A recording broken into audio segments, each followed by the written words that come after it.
Captain Lee Hana gripped the controls of her ship as the massive crystalline towers of Vorthak Prime came into view. Her hands were steady, but her heart was racing.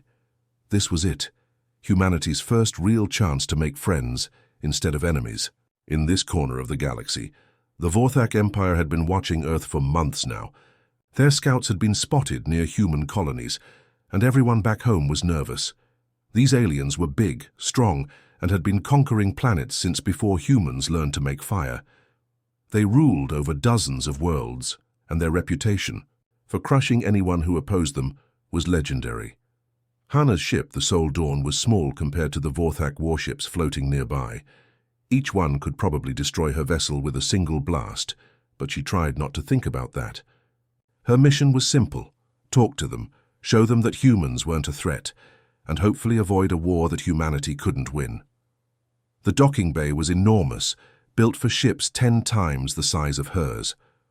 Vorthak workers, each standing nearly 8 feet tall with thick armored skin, watched her ship land with cold, uninterested eyes. They looked at her the way someone might look at an ant, not with hatred, just with the knowledge that they could step on it any time they wanted. Vorthak official met her at the airlock. He wore elaborate robes and spoke through a translation device that made his voice sound robotic and strange. "Human captain, you will follow. The princess will see you now." Hana nodded and followed him through corridors that seemed designed to make visitors feel small. The ceiling stretched up into darkness, and the walls were covered with carvings showing Vorthak victories over other alien races. The message was clear: this is what happens to those who oppose us. The palace was a maze of crystal and metal, with chambers branching off in every direction. Hana tried to memorize the path, but everything looked the same. The Vorthak guide walked quickly, his long legs covering ground that forced her to almost jog to keep up. Then something went wrong. The guide stopped at a doorway, spoke a few words, in his own language, and gestured for her to enter. The translation device on her belt buzzed with confusion, spitting out fragments of words that didn't make sense. Something about ceremony and waiting and honor. Hana hesitated for a moment, but she couldn't show weakness now. She stepped through the doorway into a chamber filled with soft blue light. Steam rose from pools of warm water, and the air smelled of strange flowers. It was beautiful, peaceful, nothing like the intimidating corridors outside. That's when she saw her. Princess Nixithara stood in the center of the room, completely naked, water dripping from her dark blue skin. She was tall, even for a Vorthak, with elegant features and eyes that seemed to glow in the dim light. But what struck Hana most wasn't her appearance, it was the look on her face. The princess was watching her, waiting, studying her reaction like a scientist observing an experiment. For a split second, Hana realized what had happened. This was some kind of test, maybe even a trap. The translation error hadn't been an accident. They wanted to see how humans would react when caught off guard, when faced with something unexpected. Without thinking, Hana immediately turned her back to the princess and started removing her uniform jacket. Her hands moved quickly, professionally, like she was responding to an emergency. She held the jacket out behind her without looking. "Your Highness, please take this," she said, her voice steady despite her racing heart. The silence that followed seemed to last forever. Hana could hear water dripping, the soft hum of the palace's systems, even her own breathing. But from the princess, nothing. Finally she heard movement, the soft sound of fabric being lifted. Only then did Hana turn around. Princess Nixithara stood wrapped in the human military jacket, staring at Hana with an expression of complete shock. Her glowing eyes were wide, her mouth slightly open. She looked like someone who had just seen something impossible, something that challenged everything she thought she knew about the universe. The princess had expected the human to stare, to show weakness, maybe even to try to take advantage of the situation. Instead, this small alien had shown her more respect than most of her own people ever did. Princess Nixithara pulled the human jacket tighter around herself, her eyes never leaving Captain Hana's face.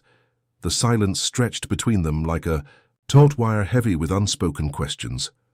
Finally the princess spoke, her voice carrying the authority of someone born to rule. "Explain yourself, human. Why did you do that?" Hana straightened her shoulders, meeting the princess's glowing gaze. "Directly. Your Highness, where I come from, we protect people's dignity. It doesn't matter if they're human or not, friend or stranger. Everyone deserves respect." The neural translator buzzed and clicked as it processed her words, but something seemed lost in translation. The princess frowned, her expression showing genuine confusion rather than anger. "Dignity?" She repeated the words slowly, as if tasting something foreign. "You speak of concepts I do not understand. In Vorthak culture, strength is all that matters. The strong take what they want, the weak submit or die. This has been our way for thousands of years." Hana felt a chill run down her spine, but she pressed on. "That's exactly why I couldn't just stand there and watch. It wouldn't have been right, no matter what your customs are." Princess Nixthara began pacing around the chamber, her bare feet silent on the crystal floor. The human jacket looked strange on her tall frame, but she wore it like armor. "You claim this is instinct for your species? This protection of others?" "Yes, Your Highness. We call it empathy. We feel what others feel, and we want to help them."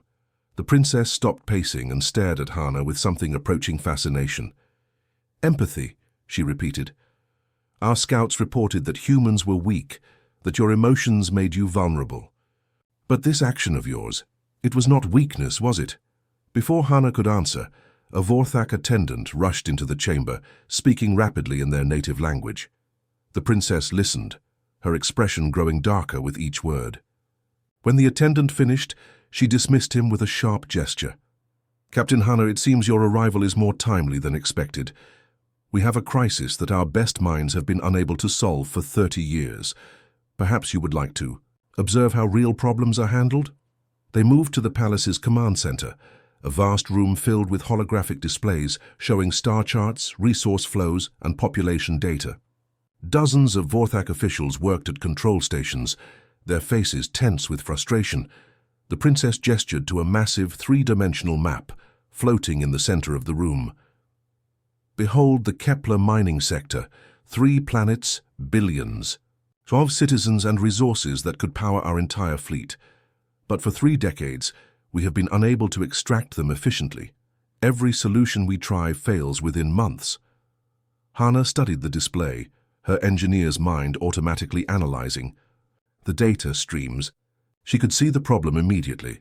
It was a classic case of trying to force a solution instead of working with the natural systems. "Your Highness, may I ask a question?" Princess Nixthara nodded, curious to see what this small human might notice that her own experts had missed. "Why are you trying to mine all 3 planets at the same time? The gravitational interactions are causing instabilities in your extraction equipment." A murmur ran through the Vorthak officials. Several of them began arguing in their own language, pointing at various parts of the display. Hana continued, "If you stagger the operations, letting each planet's gravity stabilize before moving to the next, you could actually extract more resources with less equipment. It would take longer, but you'd get better results." The room fell silent. Princess Nixthara stared at the display, then at Hana, then back at the display. "Show me," she said quietly. For the next hour, Hana worked with the Vorthak technicians, explaining her approach. The solution was elegant in its simplicity. Instead of conquering the planets through brute force, they would work with the natural orbital mechanics. It required patience and coordination, concepts that didn't come naturally to the Vorthak mindset.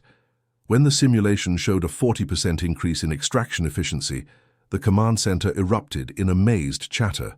Princess Nixthara stood perfectly still, watching the data flow across the screens. Later, as they walked back through the palace corridors, the princess was unusually quiet. Finally, she spoke. "My war council will not like this, Captain Hana. They will say that learning from aliens makes us weak, that depending on others' ideas compromises our strength." Hana looked up at the towering princess. "What do you think, Your Highness?" Princess Nixthara stopped walking and turned to face her. "I think you have shown me something today that challenges everything I was taught to believe. First with your respect, now with your, What did you call it? Working with natural systems instead of conquering them. Cooperation, Your Highness.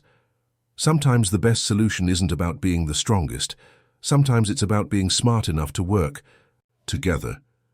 The princess was quiet for a long moment, her glowing eyes thoughtful. These concepts of yours, human, they are dangerous to everything my people believe. But perhaps that is exactly what we need. 3 days after Captain Hana's breakthrough, with the mining problem, another human ship arrived at Vorthak Prime. This one was bigger, carrying a full diplomatic team. Princess Nixthara watched from her tower as the vessel docked, wondering what other surprises these strange aliens might bring. Engineer Park Jiho stepped off the transport with 5 other humans, each carrying specialized equipment and data tablets. Unlike Captain Hana's military bearing, Jiho moved with the careful precision of someone who solved problems for a living. His eyes constantly scanned their surroundings, taking in details and making mental notes. Your Highness, Jiho said through his translator as he bowed respectfully. Captain Hana told us about your mining success. We're here to help with any other challenges you might face. Princess Nixthara studied the new arrivals. They looked so small and fragile compared to her own people, yet something about their quiet confidence reminded her of Hana's unexpected strength. Engineer Park, your timing is interesting. We have a situation developing that threatens the stability of our entire sector. The crisis was unfolding on 2 neighboring planets in the Outer Rim territories. Both colonies had discovered massive deposits of quantum crystal, the most valuable resource in the galaxy. The problem was that the deposits stretched across both planets' territories, and neither side was willing to share. They've been arguing for months, explained General Voxtar, the princess's military advisor. Colony Theta claims the crystals by right of first discovery. Colony Zeta says the deposits are mostly on their side of the border. Both are mobilizing their defense forces. Jiho listened carefully, occasionally asking questions that seemed strange to the Vorthak officials. How long have these colonies been neighbors? Do they trade with each other? Do their people know each other personally? What does that matter? General Voxtar snorted. This is about resources and territory. The strong will take what they deserve, the weak will submit. That is our way. But sir, Jiho said politely, what if both sides end up weak from fighting each other? What if there's a way for both colonies to get what they need? The general's expression showed he thought the human had lost his mind. Princess Nixithara, however, leaned forward with interest. Explain this idea, Engineer Park. Jiho activated his data tablet, projecting a 3-dimensional map of both planets. The crystal deposits form a single geological formation that crosses the border. If they fight over it, they'll probably damage the crystals and reduce their value. But if they work together, he manipulated the display, showing different extraction scenarios. They could set up a joint mining operation. Colony Theta provides the heavy equipment. Colony Zeta provides the processing facilities. They split the profits based on how much each contributes. The Vorthak officials stared at the projection in stunned silence. Finally, General Voxtar spoke. Impossible. You're asking sworn enemies to trust each other. You're asking them to give up their claims to victory. I'm asking them to be smart instead of stubborn, Jiho replied calmly. Sometimes the best victory is the one where everybody wins something. Princess Nixthara had been quiet throughout the exchange, but now she stood up. General, arrange a meeting with the colony leaders. I want to hear this proposal directly. The meeting took place 2 days later via holographic communication. The leaders of both colonies appeared as life-sized projections in the palace throne room, their anger practically radiating through the transmission. Colony Theta's leader, Commander Rixon, was a scarred veteran of many battles. Colony Zeta's leader, Administrator Velnara, had the cold efficiency of someone used to making hard decisions. This is waste of time, Commander Rixon growled. The crystals are ours by right of discovery. We will not share what belongs to us. Administrator Velnara's eyes flashed with anger. 60% of the deposit lies within our territorial boundaries. Any reasonable analysis shows we have the stronger claim. For an hour they argued back and forth, each side presenting evidence and making threats. Princess Nixthara could see this was going nowhere. Traditional Vorthak diplomacy would involve choosing a side and crushing the other, but that would solve nothing. Finally, she gestured for silence. "Engineer Park, present your alternative." Jiho stepped forward, his calm demeanor contrasting sharply with the hostile mood in the room. "Commanders, what if I told you that fighting over these crystals would cost both your colonies more than sharing them would?" He began showing calculations, economic projections, and resource assessments. A war between the colonies would require massive military spending, would disrupt mining operations for years, and would likely damage the crystal formations themselves. But with cooperation, Jiho continued, Colony Theta's superior mining equipment could extract crystals 30%, faster than either side could manage alone. Colony Zeta's advanced processing facilities could increase the refined crystal value by 40%. Working together, you'd both make more money than the winner of a war would. Commander Rickson shook his head. "You ask us to trust our enemies. This goes against everything we believe." "I'm asking you to be practical," Jiho replied. "Your enemy isn't each other. Your enemy is poverty, inefficiency, and missed opportunities. Why fight over a smaller pie when you could work together to make a bigger one?" Administrator Velnara was studying the projections carefully. "These numbers, they're accurate. We can verify them together," Jiho said. "Send your best analysts to examine our data. If we're wrong, you lose nothing but time. If we're right, both your colonies become richer than either could alone." Princess Nixthara watched the colony leaders' faces as they processed this information. She could see the internal struggle, their instincts telling them to fight, their intelligence telling them the human might be right. 3 weeks later, the colonies signed the first cooperative mining agreement in Vorthak history. The princess stood in her tower, watching news reports of the successful joint operation, and realized that humans had just taught her people something revolutionary, that sometimes the strongest position was the one where you helped your enemies become allies. The first reports came in during the night cycle, when most of the palace was asleep. Princess Nixithara was awakened by urgent alarms echoing through the crystal corridors. She rushed to the command center, still wearing her sleeping robes, to find her officers staring at displays filled with impossible readings. "Your Highness," General Voxtar's voice was tight with barely controlled fear, "our outer rim stations have gone silent, all of them, in less than 6 hours. The main display showed the Vorthak Empire's border territories, but where 12-star systems should have been glowing with activity, there was only empty darkness. It was as if someone had simply erased them from existence." "What could cause this?" the princess demanded. "Enemy fleet? Natural disaster?" "Neither, Your Highness. Watch this." The general activated a recording from the last transmission received from Outpost 7. The image showed Commander Zixrol, a veteran warrior the princess had known since childhood, standing on his station's bridge.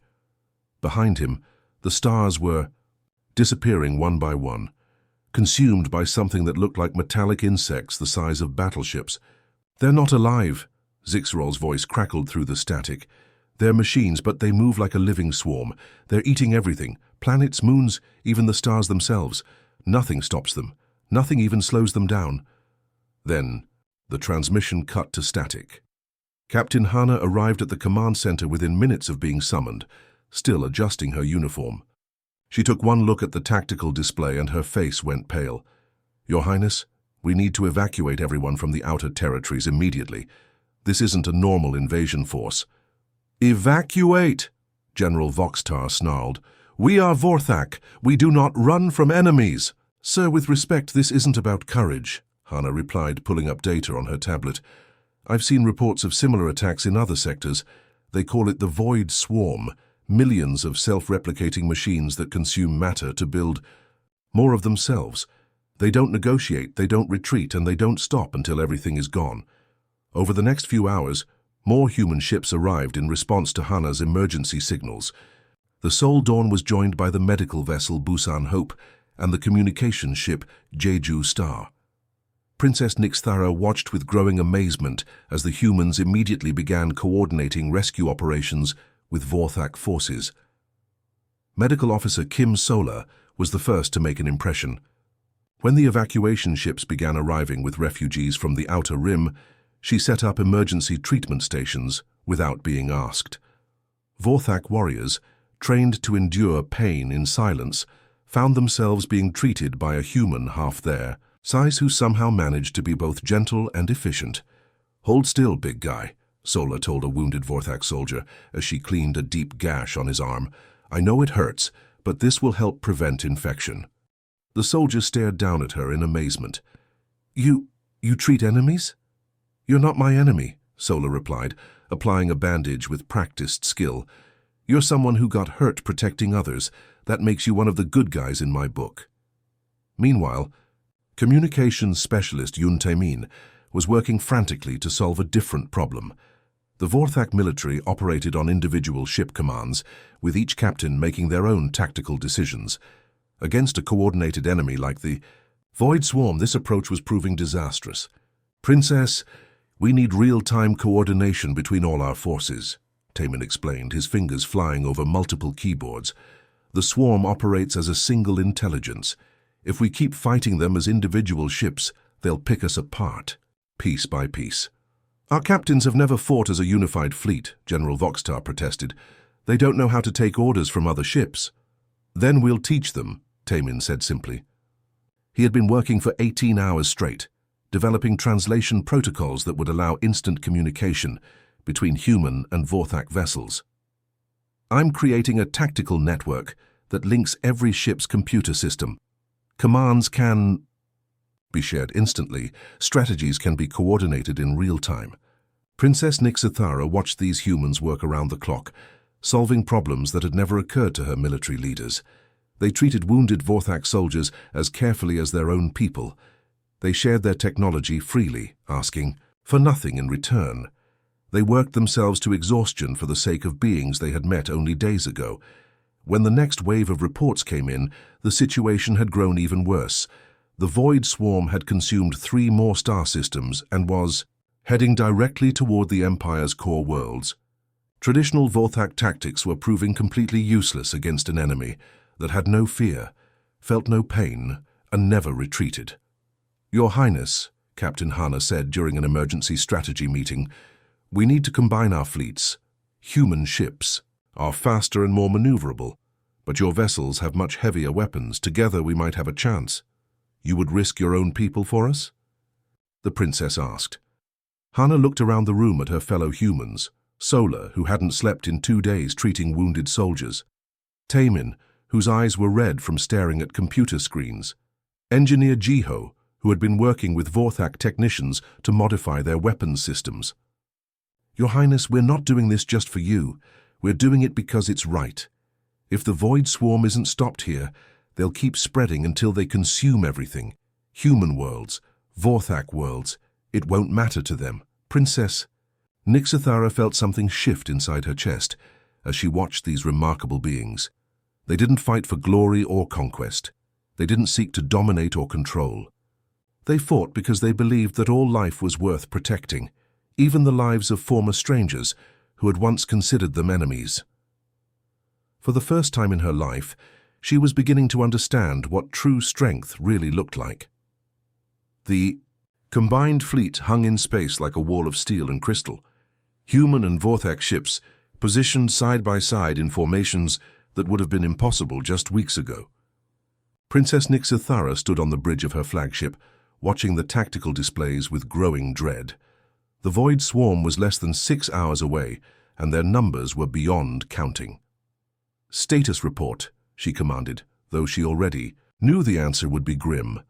17 million mechanical units confirmed, reported her tactical officer. "They're moving in perfect coordination, consuming everything in their path. Our scouts estimate they'll reach the Kepler system in 4 hours. 4 hours. That's all the time they had to save 3 billion Vorthak civilians."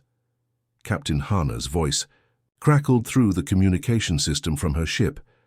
"Princess, we've identified what might be command nodes scattered throughout their formation, large units that seem to be coordinating the smaller ones.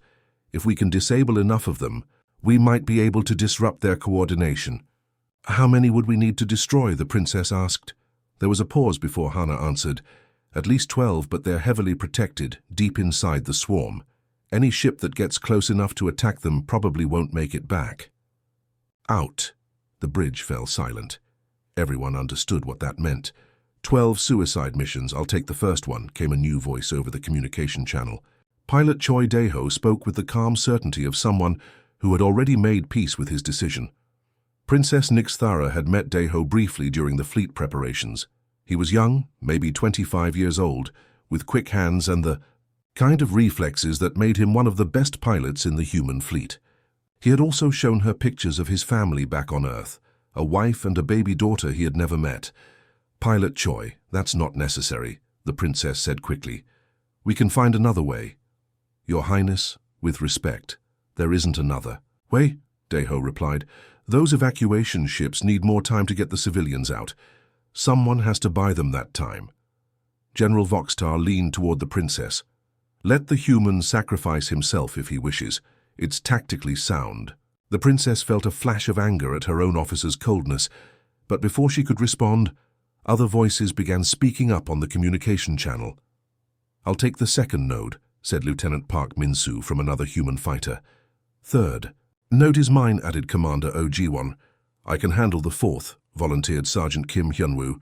One by one, human pilots began volunteering for missions they knew they wouldn't survive. Princess Nix-Thara listened in growing amazement as these people calmly discussed their own deaths, as if they were talking about the weather. Stop, she finally commanded. All of you, stop. You can't all throw your lives away like this. Your Highness, Pilot Dae-ho's voice was gentle. We're not throwing our lives away, we're spending them. There's a difference. I don't understand that difference, she admitted. Those evacuation ships are carrying children, Princess, families, people who never asked to be part of this war. If we don't stop the swarm here, they'll all die. And then the swarm will keep moving to the next system, and the next, until there's nothing left anywhere. Captain Hana's voice cut through the channel. All units prepare for final approach, evacuation ships. You have 2 hours to clear the system. We'll hold them as long as we can. Captain Hana, Princess Nix-Thara called out, I'm ordering you to retreat with the evacuation ships. You're too valuable to lose. I appreciate the concern, Your Highness, but I'm staying. Someone needs to coordinate the defense, and I know these ships better than anyone. That's an order, Captain. I'm sorry, Princess, but I don't take orders that would cost innocent lives. The evacuation needs every minute we can give them. As the battle began, Princess Nix-Thara watched through her ship's cameras as human fighters dove into the heart of the mechanical storm. Pilot Dae-ho's ship was the first to reach a command node, his small fighter weaving between massive mechanical constructs that tried to swat him like an insect. Target locked, his voice came through the static. Tell my wife I love her. The explosion lit up space like a small star. When the light faded, both Dae-ho's fighter and the command node were gone. But across the swarm, thousands of mechanical units suddenly began moving erratically, their coordination disrupted. One by one, other human pilots made their final runs. Lieutenant Park took out the second node while singing a Korean folk song over the radio. Commander Oh destroyed the third while calling out encouragement to the remaining pilots. Each sacrifice bought precious minutes for the evacuation ships. Through it all, Captain Hana remained on the communication channel, calmly directing the battle even as her own ship took heavy damage. Princess Nix-Thara could hear the sound of explosions and alarms in the background of Hana's transmissions, but the human captain's voice never wavered. Evacuation fleet, you're clear of the danger zone, Hana finally announced. All remaining units begin fallback maneuvers. What about you, Captain? The princess asked. My engines are gone, Princess, but the evacuation ships are safe and that's what matters. Princess Nix-Thara stared at the tactical display, watching as the remaining Void Swarm units closed in on Hana's damaged ship.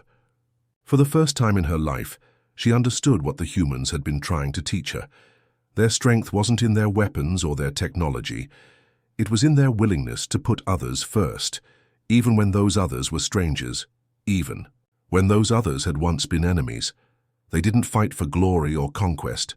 They fought because they believed every life had value and some things were worth dying for. All Vorthak ships emergency rescue formation, she commanded. We're going to save Captain Hana. Your Highness, that's too dangerous, General Voxtar protested.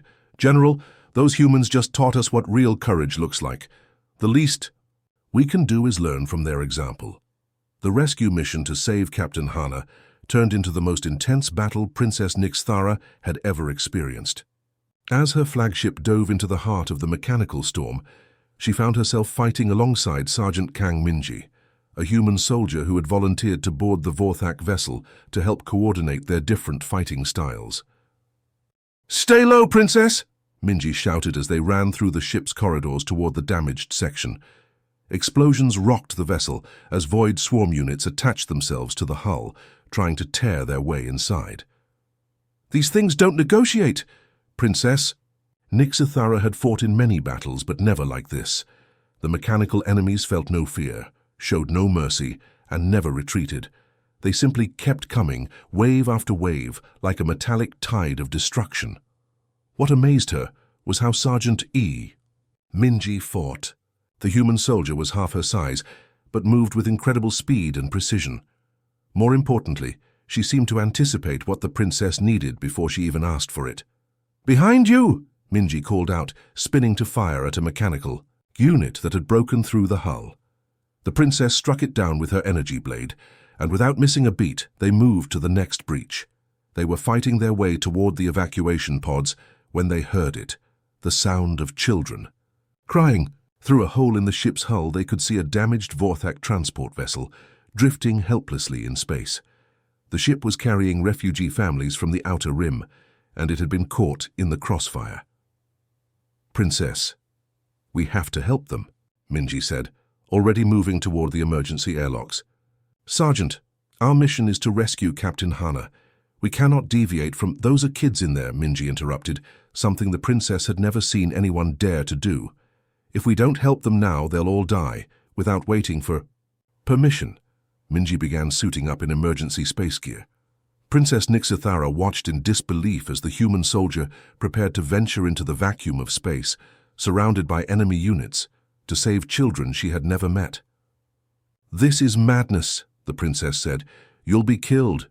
"Maybe," Minji replied, sealing her helmet, "but I can't live with myself if I don't try." The princess made a decision that surprised herself. "Then I'm coming with you." They spacewalked, across the void between ships, dodging laser fire and mechanical debris. Minji's smaller size allowed her to move faster, but she kept pace with the princess, making sure they stayed together. When they reached the damaged transport, they found 30 Vorthak families huddled in the cargo bay, including a dozen children who couldn't have been older than 10 years. "It's okay," Minji said through her translator, kneeling down to the children's level despite the chaos around them. "We're here to help." The evacuation took 3 trips. Each time, Minji insisted on taking the youngest children first, carrying them in her arms across the dangerous gap between ships. Princess Nixthara watched this human soldier risk her life again and again for alien children, never hesitating, never asking for anything in return. During the final trip, disaster struck. A Void swarm unit breached the transport's hull just as they were loading the last family. The explosion sent Princess Nixthara tumbling through space, her safety line snapping. She watched helplessly as she drifted away from the ships, her suit's thrusters damaged. Sergeant Minji could have completed the evacuation and escaped safely. Instead, she abandoned her own safety line and launched herself after the princess, catching her just before she drifted out of range. "Got you," Minji grunted as they tumbled together through space. "Sergeant, your safety line. Don't worry about it. We'll figure it out." They did figure it out barely, using the princess's damaged thrusters to push both of them back to safety. But as they helped the last of the refugee families aboard the rescue ship, Princess Nixthara couldn't stop thinking about what she had witnessed. The battle continued to rage around them.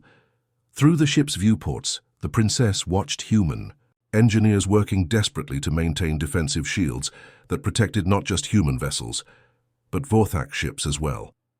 When the shields on one human cruiser failed, 3 engineers stayed behind to manually hold them in place, knowing the ship would be destroyed with them inside. Medical Officer Kim Sola had set up emergency treatment stations on every available ship. Princess Nixthara watched her work tirelessly, treating wounded soldiers from both sides with equal care. When a captured Void Swarm unit was brought aboard, somehow damaged but not destroyed, Sola even tried to help it, thinking it might be a prisoner rather than an enemy. "It's still a living being," she explained when questioned. "Or it was once. I can't just let something suffer if there's a chance to help." The final phase of the battle lasted 6 hours. When it was over, the combined fleet had achieved something impossible. They had actually stopped the Void Swarm's advance. Not destroyed it completely, but damaged it enough to force it to retreat and regroup. But the victory came at a terrible cost. Hundreds of ships from both sides had been lost. Thousands of brave soldiers would never go home. What happened next shook Princess Nixthara to her core. As the survivors gathered to honor their dead, she expected separate ceremonies, humans mourning humans, Vorthak mourning Vorthak. Instead, she found herself watching something she had never seen before. Sergeant Minji stood beside her as they observed the memorial service. Human and Vorthak soldiers stood together, sharing stories of fallen comrades from both species. Captain Hannah, who had been rescued but was badly injured, spoke about the courage of Vorthak pilots who had died protecting human evacuation ships. "We mourn all who fell today," Hannah said, her voice weak but determined. "Human Vorthak, and yes, even our mechanical enemies. They were once created by someone, programmed by beings who probably thought they were building something good. All death diminishes us." Princess Nixthara watched human soldiers placing flowers on makeshift memorials for Vorthak warriors they had barely known. She saw Vorthak veterans sharing drinks with human engineers, toasting the memory of fallen heroes from both sides. "Why do you do this?" she asked Sergeant Minji quietly. "Why do you mourn enemies?" Minji was quiet for a long moment, watching, as a human medic helped a wounded Vorthak soldier contact his family. "Because, Princess, we don't see enemies. We see people, beings with families, with hopes, with fears, just like ours. When someone dies fighting, whether they're on our side or not, the universe loses something it can never get back." For the first time in her life, Princess Nixthara understood that strength wasn't about conquering others.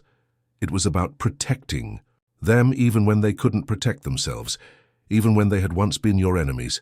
3 weeks after the battle, Princess Nixthara stood in what used to be the throne room of her palace. Now it looked more like a disaster relief center, filled with refugee families, medical stations, and coordination tables, where humans and Vorthak worked side by side. The sight would have horrified her ancestors, but she found it strangely beautiful. Lieutenant Oh Sungjae had arrived 2 days after the battle with a fleet of human relief ships. The princess had expected him to focus on helping human survivors, but instead, he immediately began organizing aid for everyone who needed it, regardless of species. "Princess, we've set up temporary housing for another 200 families," Sungjae reported, consulting his tablet. "The children's section is running smoothly, and we've got educational programs starting tomorrow." She watched him work with quiet amazement. Sungjae treated every refugee with the same careful attention, learning their names, understanding their needs, making sure they felt safe rather than just warehoused. When an elderly Vorthak warrior complained about accepting help from weak humans, Sungjae simply smiled and brought him tea, continuing to check on him every day until the old soldier began looking forward to their conversations. "Lieutenant, why do you do this?" the princess asked one evening as they reviewed supply distributions. "Your own people need help too." Sungjae looked up from his paperwork, genuinely puzzled by the question. "Princess, need is need. A hungry child is a hungry child, whether they're human or Vorthak. How could I choose to help one and ignore the other?" In the medical wing, Dr. Bae Hyewon was performing what she called impossible work. She had been studying both human and Vorthak biology, developing treatments that could work for both species. Her breakthrough came when she realized that despite their different appearances, both races shared surprisingly similar genetic markers. "Look at this," Dr. Bae said excitedly, showing the princess a complex biological chart. "Your people and mine, we're more alike than different. This protein structure, this neural pathway, they're almost identical. I think I can develop medicines that will help both our species recover from radiation exposure." The princess studied the data, but she was more interested in watching the doctor work. Bay had been putting in 18-hour days, driven by a curiosity that seemed to energize rather than exhaust her. She treated every medical challenge like a puzzle to be solved, every patient like a person who deserved her absolute best effort. "Doctor, this research could make you famous throughout the galaxy. You could name your price for this knowledge." Dr. Bay looked genuinely confused. "Princess, why would I keep this secret? The whole point is to help people. Information that saves lives should be shared, not sold." That night, Princess Nixithara sat alone in her private chambers trying to make sense of everything she had witnessed. For weeks she had been watching humans demonstrate qualities that her culture had always considered weaknesses. Yet these supposed weaknesses had allowed them to achieve things her people never could. Their empathy made them better at understanding problems and finding solutions. Their willingness to cooperate allowed them to accomplish tasks that would have been impossible for individuals working alone. Their self-sacrifice created bonds of loyalty and trust that made their alliances stronger than any conquest-based empire. She began to see patterns that had been invisible before. The humans didn't just fight differently, they thought differently about what strength meant. Where Vorthak culture saw strength as the ability to dominate others, humans saw it as the ability to lift others up. A soft knock interrupted her thoughts. Captain Hannah entered, still walking with a slight limp from her injuries but looking much better than she had weeks ago. "Princess, I wanted to thank you for the rescue operation. I know it wasn't easy to risk your ships for one human." "Captain." "Hannah, I need to ask you something and I want an honest answer." Hannah nodded, settling into a chair across from the princess. "Why didn't you conquer us?" The question seemed to surprise the human captain. "What do you mean?" "Your people could have. After the battle, when our fleets were damaged and our defenses were down, you could have taken control of our worlds. Your technology, combined with your tactical abilities, would have made conquest relatively simple. Why didn't you?" Hannah was quiet for a long moment, considering her answer carefully. "Princess, conquering you would have made us weaker, not stronger." "I don't understand. Think about what we accomplished together. The mining solutions, the refugee relief, the defense against the void swarm. We did all of that because we were working together, because we trusted each other. If we had conquered you, that trust would be gone. We'd have to spend all our energy controlling you instead of working with you." The princess leaned forward. "So, cooperation makes you stronger than conquest would?" "Always," Hannah replied without hesitation. "Conquest gives you temporary power over others. Cooperation gives you permanent power with others. Which do you think lasts longer?" That night, Princess Nixithara began writing. The document she was creating would challenge 3,000 years of Vorthak tradition, but she knew it was necessary. She was drafting the framework for something that had never existed in galactic politics, a treaty between equals. The proposal outlined a new kind of alliance, one based on mutual benefit rather than domination. It included provisions for shared technology, joint defense agreements, cultural exchanges, and most radically, equal representation in decision-making regardless of military strength. As she wrote, she thought about Lieutenant Seungjae teaching Vorthak children to read human languages, about Dr. Bay sharing her medical discoveries freely, about Sergeant Minji risking her life for alien children she had never met before. These humans had shown her something revolutionary, that true strength came from making others stronger, not from keeping them weak, that the best victories were the ones where everyone won something. Her proposal would horrify the War Council, challenge every tradition her people held sacred, and probably be rejected by half the Empire's leadership. But Princess Nixithara had learned something from watching humans work. Sometimes the right thing to do was also the hardest thing to do, and sometimes, if you were brave enough to try something new, you might just change the galaxy forever. Tatudahi. Great Assembly Hall had not seen this many High Command officers in decades. Princess Nixithara stood at the center of the massive crystal chamber, surrounded by the most powerful military leaders in the Vorthak Empire. Their faces showed everything from curiosity to barely controlled anger as she prepared to present her proposal. General Voxtar sat in the front row, his scarred features twisted into a permanent scowl. Beside him, Admiral Kixarine drummed her claws impatiently on the armrest of her chair. These were warriors who had conquered dozens of worlds, who had built the Empire through strength and fear. What she was about to suggest would challenge everything they believed. Captain Hana stood quietly beside the princess, still wearing the simple uniform of a human diplomat. She looked impossibly small next to the towering Vorthak leaders, but her calm presence gave Nixithara the courage to begin.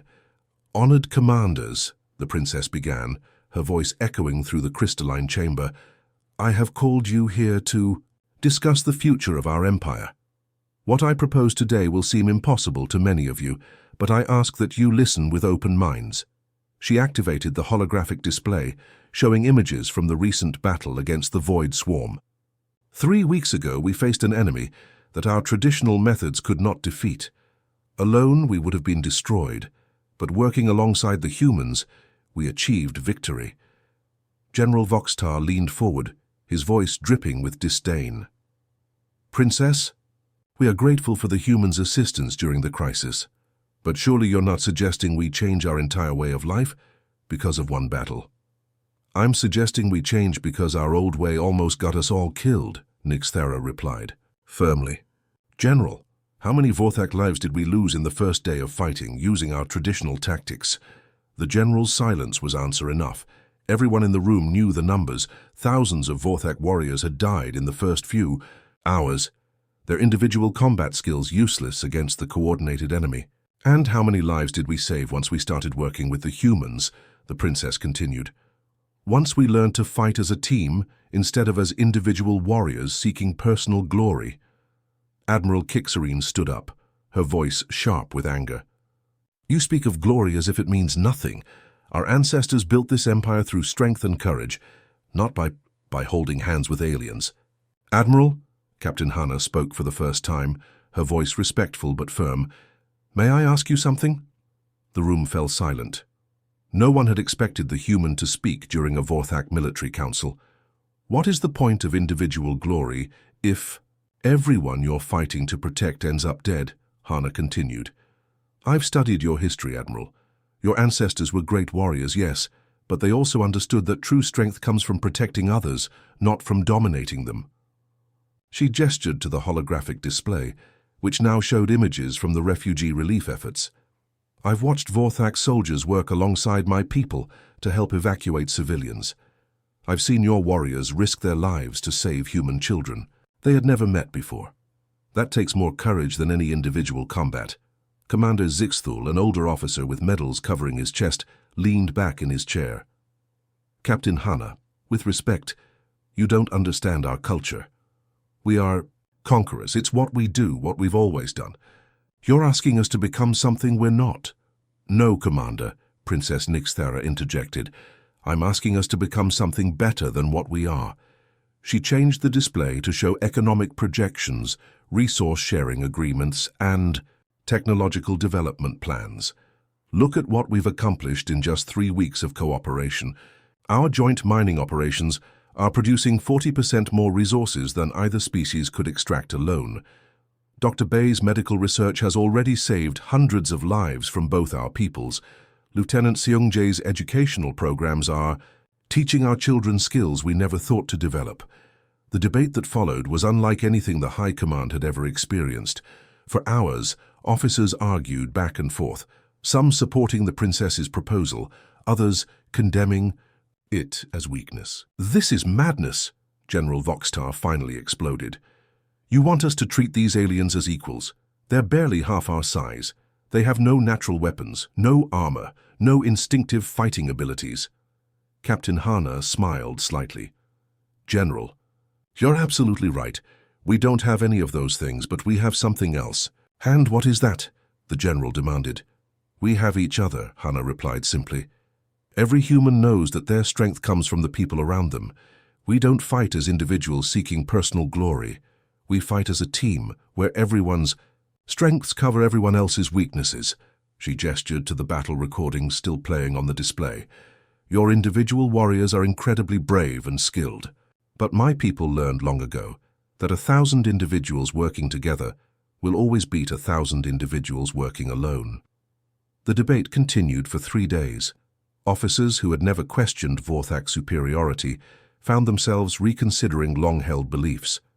Captain Hana participated in every session, patiently answering questions, explaining human customs, and demonstrating through her own behavior the values she was describing. On the second day, something remarkable happened. Commander Rickson, the colony leader who had initially opposed the joint mining operation, stood up to address the assembly. "I fought against cooperation with the humans," he admitted. "I thought it would make us weak, but my colony is now producing more resources than it ever has. My people are healthier and happier, and we've learned technologies that will benefit us for generations. The humans didn't conquer us, they made us stronger." By the third day, the mood in the chamber had shifted dramatically. Even some of the most traditional officers were beginning to see the benefits of the princess's proposal. But General Voxtar remained unmoved. "This is still madness," he declared. "Even if these humans have proven useful, we cannot abandon 3,000 years of tradition for one species that arrived 3 months ago." Princess Nixithara stood up, her voice carrying the authority of someone born to rule. "General, our tradition served us well when we were fighting other individual warriors, other conquest-based empires. But the galaxy is changing. The Void Swarm proved that. We can change with it, or we can be left behind by species that are smarter, more adaptable, and more willing to work together." She looked around the chamber at the assembled officers. "I'm not asking you to abandon what makes us Vorthak. I'm asking you to become the best version of ourselves. Strong enough to protect others, wise enough to learn from them, and brave enough to try something new." The final vote was closer than expected, but the proposal passed. For the first time in Vorthak history, they would enter into an alliance based on equality rather than conquest. As the officers filed out of the chamber, Captain Hana approached the princess. "That was brave, Your Highness. Change is never easy, especially for proud people like yours." Princess Nixithara smiled. "Captain, your people taught me that the bravest thing you can do is admit when you're wrong and try to do better. Today, the Vorthak Empire took its first step toward becoming something worthy of the galaxy we want to live in." 6 months after the High Command vote, Princess Nixithara stood in the newly constructed Unity Station, watching through massive viewing windows as human and Vorthak ships moved in perfect formation through space. The sight still amazed her. Vessels from 2 completely different worlds working together, as naturally as if they had been designed by the same builders.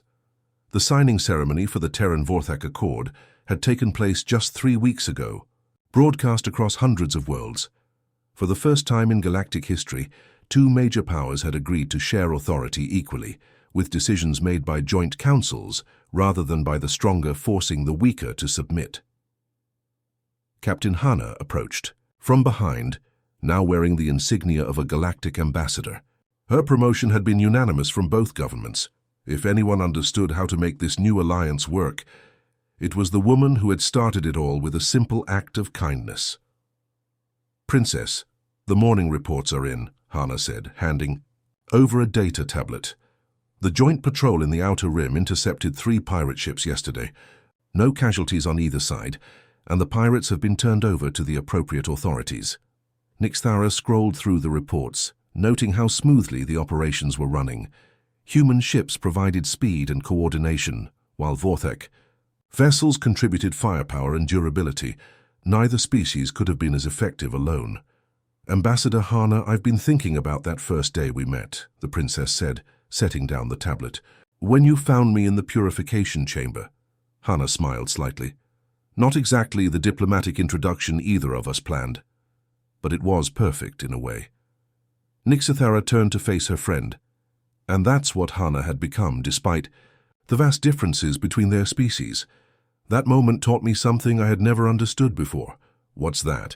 Respect isn't something you earn through strength or status. It's something you give because every thinking being deserves it simply for existing.